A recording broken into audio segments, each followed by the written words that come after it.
first down. They hand off to Marlon Mack. Huge hole, 50-yard line. He's at the 40, still going near sideline. He's at the 10. He's at the 5, and he will score. Touchdown, Marlon Mack. Touchdown, I-N-D-Y.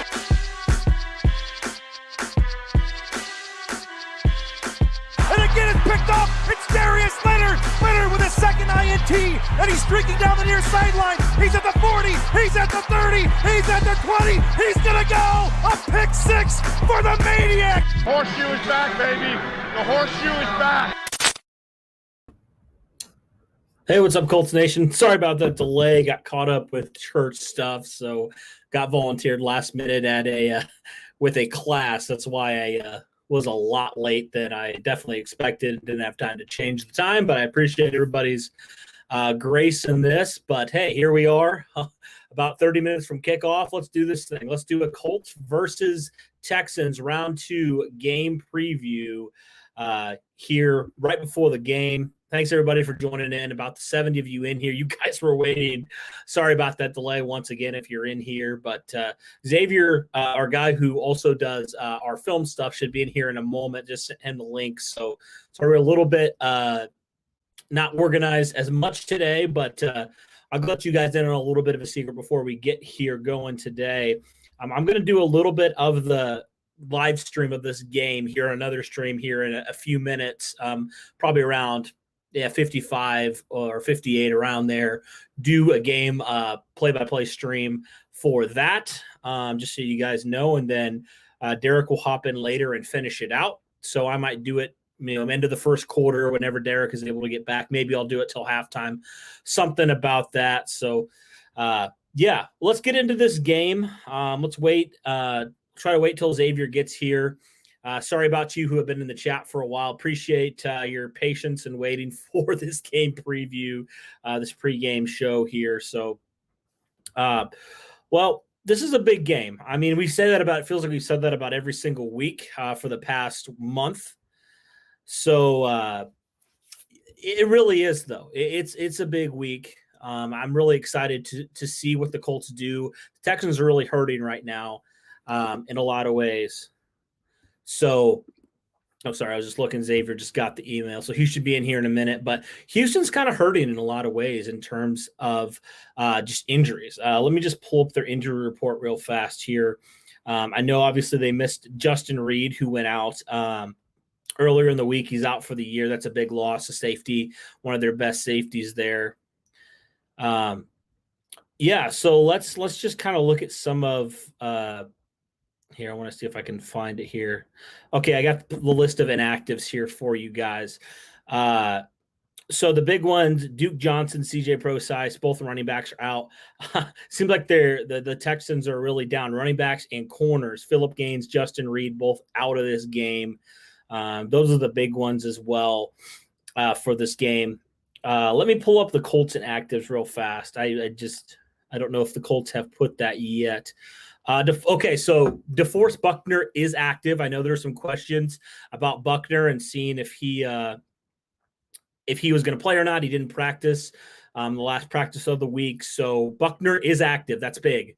Buckner is huge for this defense. And we saw a couple weeks ago against the Titans, Buckner's loss is huge. I would say he's probably the most, I don't know the word, I guess, indispensable Colt on that defensive line, especially maybe even the defense, because you see when he's in or out.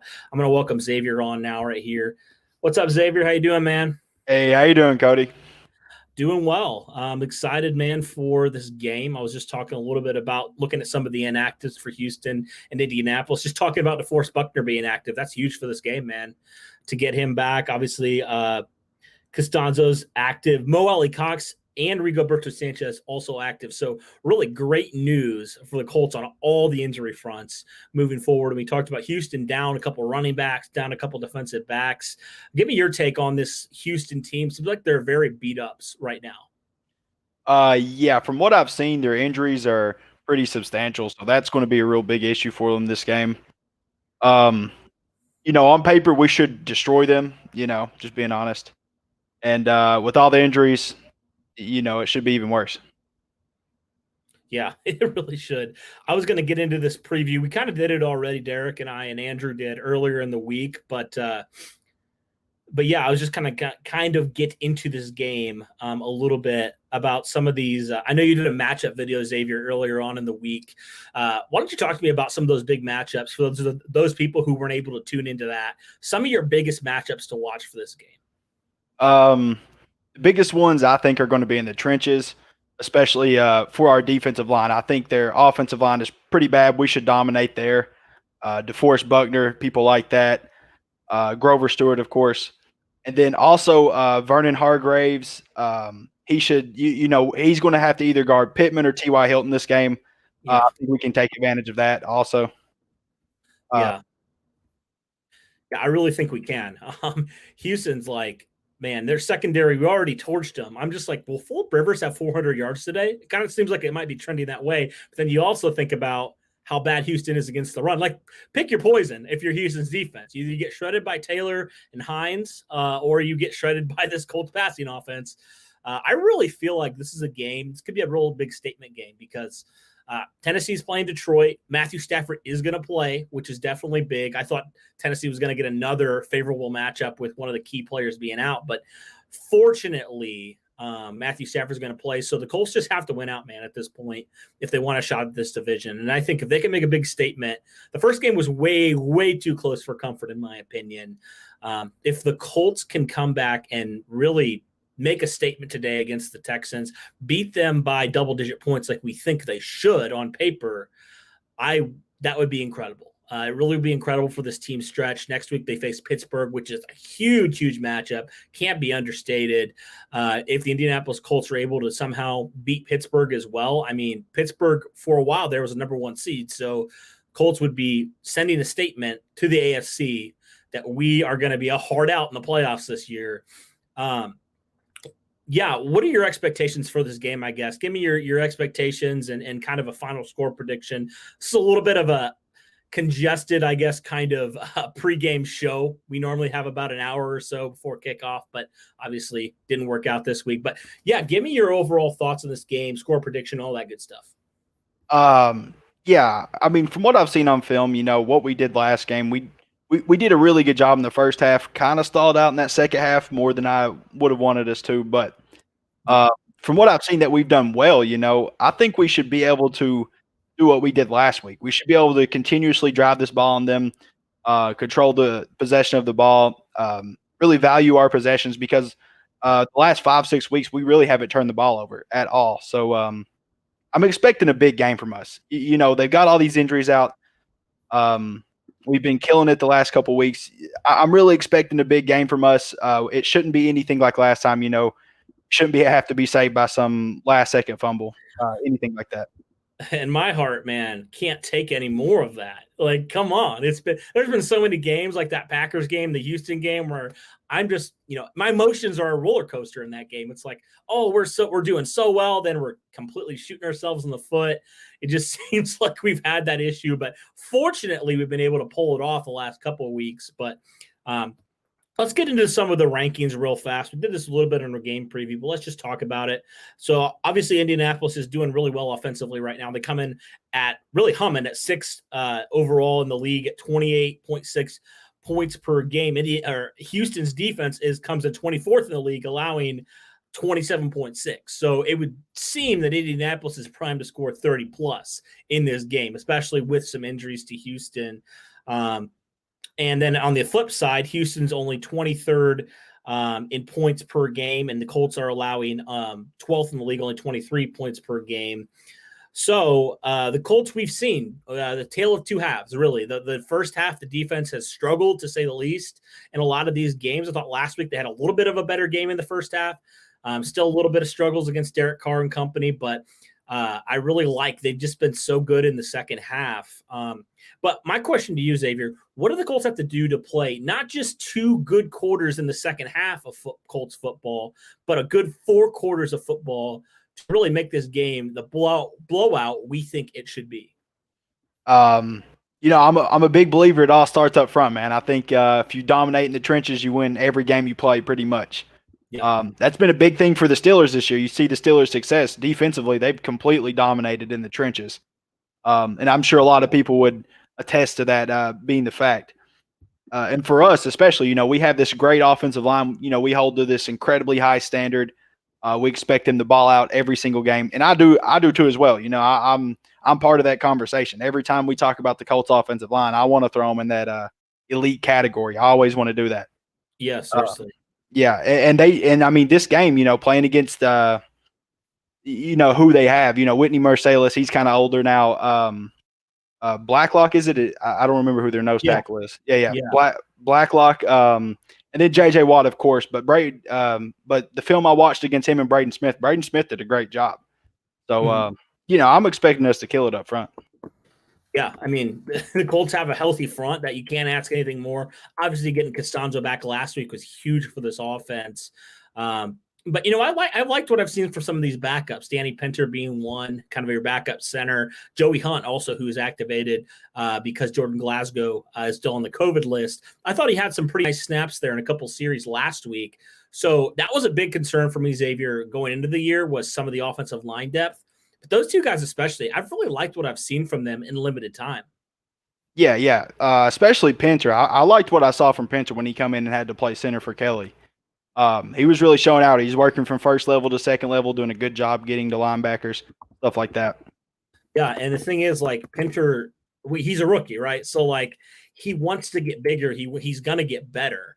And I think it's positive that he's, as a rookie, able to step in there and play pretty well, considering all things considered, in his first NFL game. For the people who are asking, there will be another stream. I'm in the process of creating it right now for that play-by-play, because I had a few people asking there in the comments. But let's keep going here. So Indianapolis comes in right now, 10th overall in yards per game. They come in right now 7th in terms of passing yards, 15th in terms of rushing yards per game. But the week before they played last week, they were 21st in the league, and they ran for 212 yards and went all the way up to 15th. So this Colts running offense is really humming right now. But let's be real. Let's be real here. Anybody can run against the Raiders. The last 2 weeks, the Raiders have allowed 200 plus yards.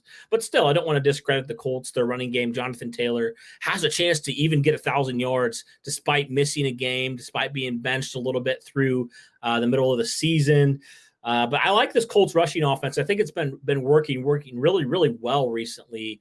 What do the Colts have to do today to continue that success against the Houston Texans?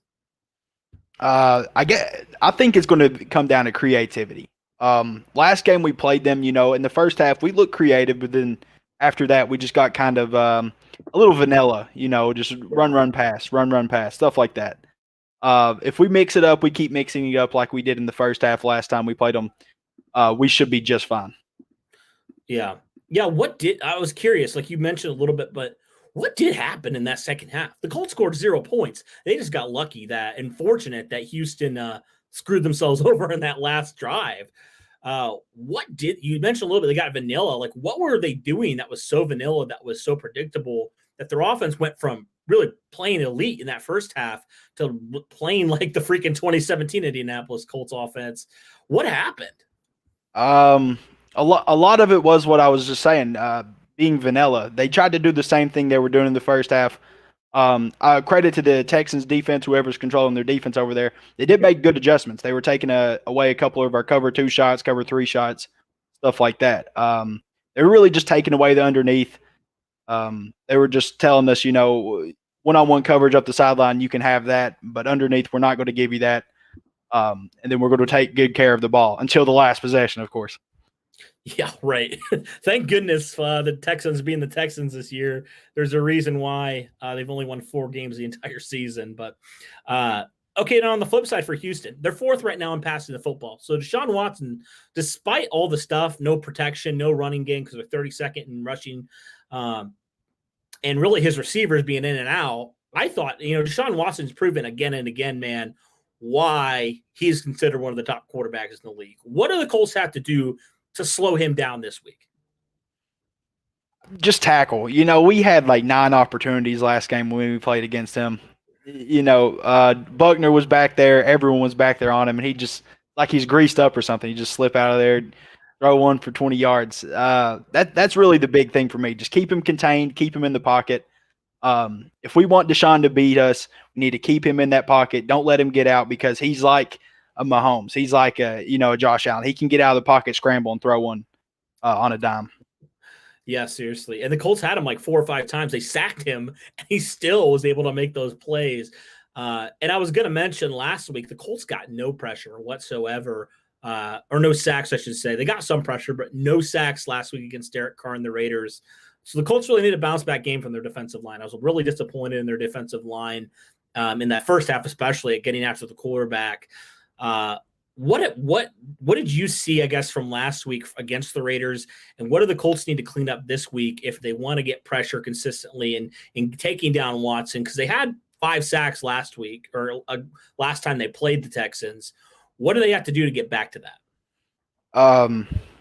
There's a few things, and I think one of them is going to be discipline because last week we did get out of our rush lanes, and you can't do that against a good offensive line. A good offensive line is going to double team who they're supposed to.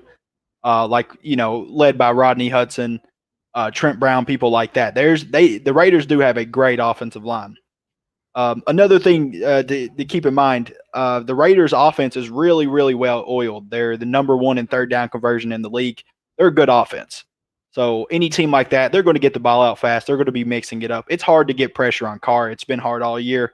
So I'm not going to hate on them too much for that. I'm not going to do too much to them. I think against this Texans offensive line, it'll be a different story. They're nowhere near what that Raiders offensive line is. They're nowhere near as well-oiled, I should say, as that team.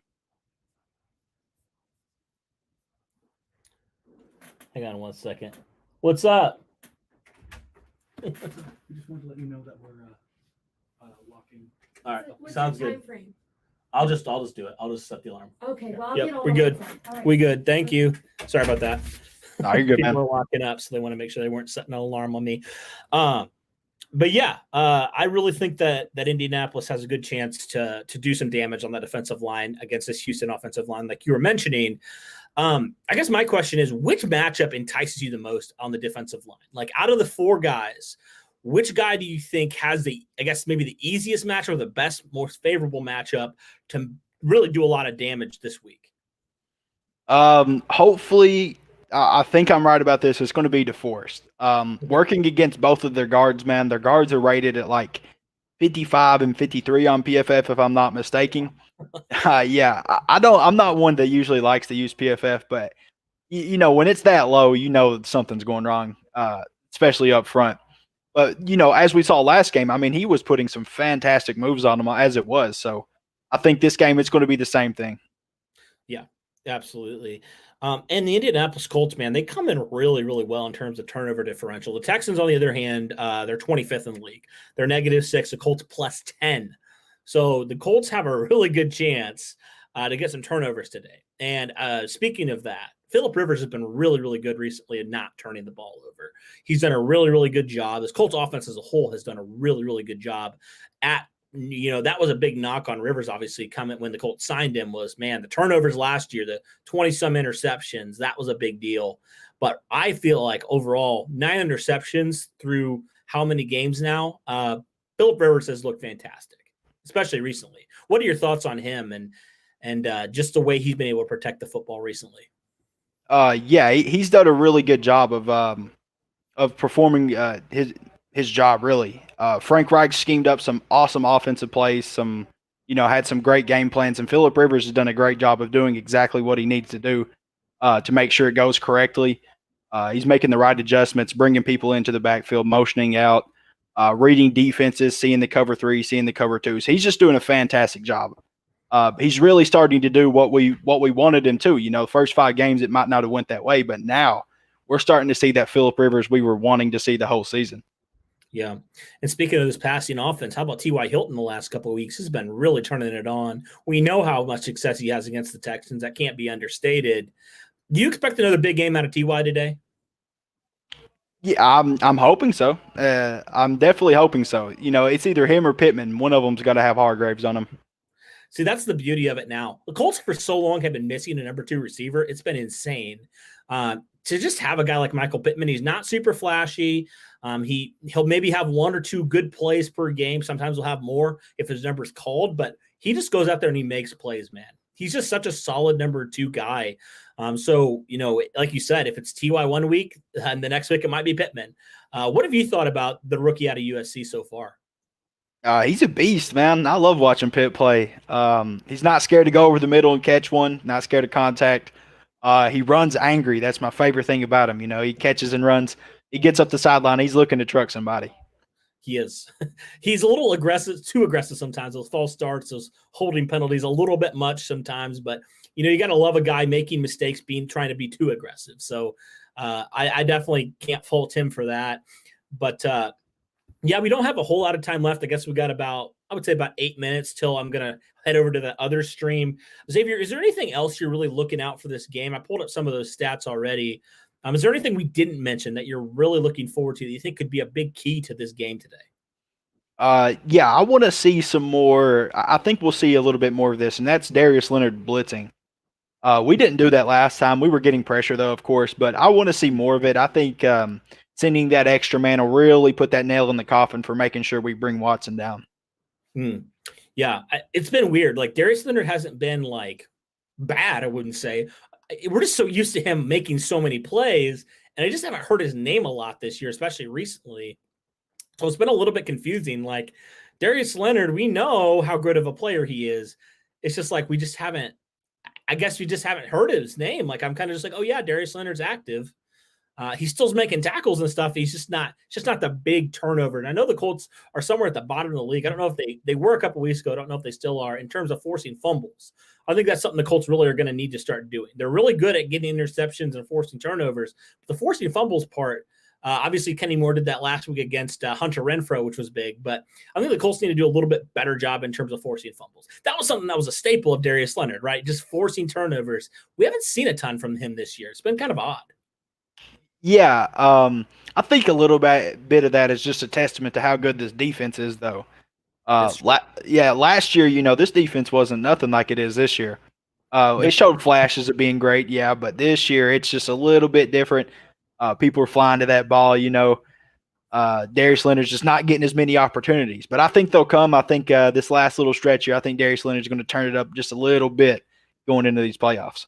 Mm-hmm. And Luke just said we're 7th in fumbles, so we must have gotten that up recently. It was a couple weeks ago when I saw that we were not great at getting fumbles, but that's great. That's great that they're getting back up there, top 10 in fumbles. I guess before we kind of hop off here, Xavier, give me your game prediction score for this game. Kind of our final thing we'll do for this pregame show. So give me that. Give me your game score, and then also give me your MVP on the offense and defense. Give me 34 Colts, 20 Texans. Okay. And then for the offense, I want to take JT. I think he's going to be toting the rock all game this game. And on the defense, give me Buckner. He was killing it last game. I think he's going to do it again. Gotcha. Cool. I think I'm going to go differently. I think this is another big game for Michael Pittman. I really do. I think Michael Pittman's going to have another 100-plus yard game.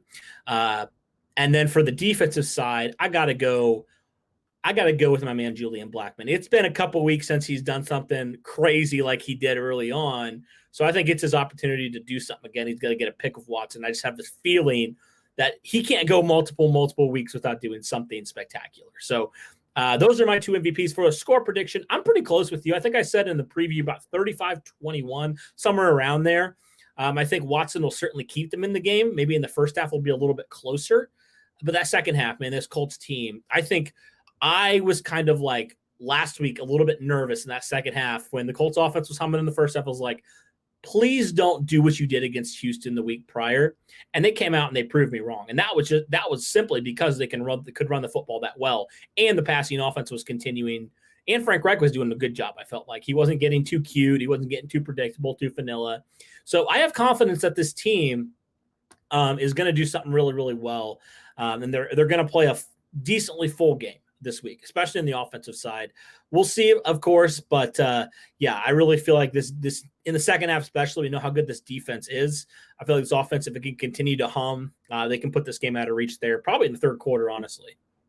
Yeah, I'm right there with you, man. I think we're gonna have a good game plan going in, and I think we're gonna execute it very well. Yeah, Sweet. All right. Well, this is a little bit of a condensed one, but Xavier, thanks for hopping in here last minute, man. I was explaining to the people, I was planning on being here around 11:30, and obviously that didn't happen at all.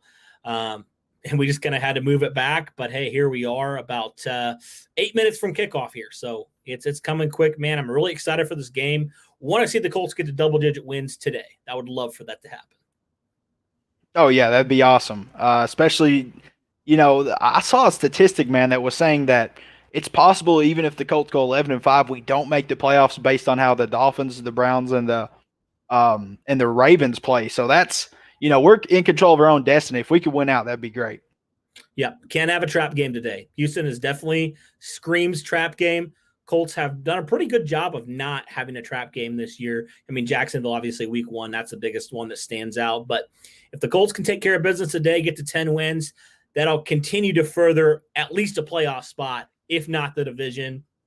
So thank you, Xavier, for coming on. Thank you all for your patience and still tuning in. A little bit shorter of a pregame show today. But like I mentioned, I'll be on the other stream doing maybe the first quarter, maybe the first half, depending on when Derek gets back of this game. So be sure to tune in there. But Xavier, anything else you want to say, man, before we hop off here?